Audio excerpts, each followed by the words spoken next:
मेरा नाम मोहम्मद इजहार आलम है। ये महबूब बेकरी है। 60-65 साल पुरानी दुकान है। ये सब्जी बाग की सबसे पुरानी दुकान हुई। इससे पहले एक नासिरुल हक थी, उसके बाद ये है। मेरे यहाँ कुलचा है, बकरखानी है, नान रोटी है, माकुती बिस्किट है, यही सब खासियत है। पूरे बिहार से आते हैं।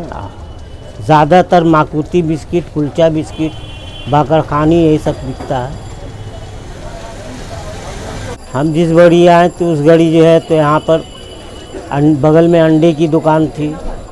इधर जो तो सैलून थी, सब बंद हो गई है। सामने जो दुकान सब है वो सही है, और तो कुछ है नहीं। बेकरी में था नासिरुल हक, गया बेकरी, और जो एक और बेकरी था,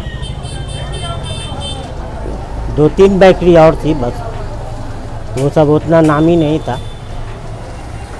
उसकी वजह है कि वैराइटीज़ वहाँ ज़्यादा है, दुकान भी है, ये फुटपाथ हो गया समझिए, इससे यही सब वजह है। हम लोग अब बनवाते हैं, कारीगर है सब, वो लोग आलमगंज में बनाते हैं। अच्छा, वहाँ बनता है, यहाँ लाके हाँ, बेचते हैं? यहाँ आता है। इसके अलावा और भी कई ब्रांच वगैरह है ना, हम तो सेल्समैन हैं, बस सेल्समैन ही करते हैं, इसके अलावा तो कुछ है नहीं।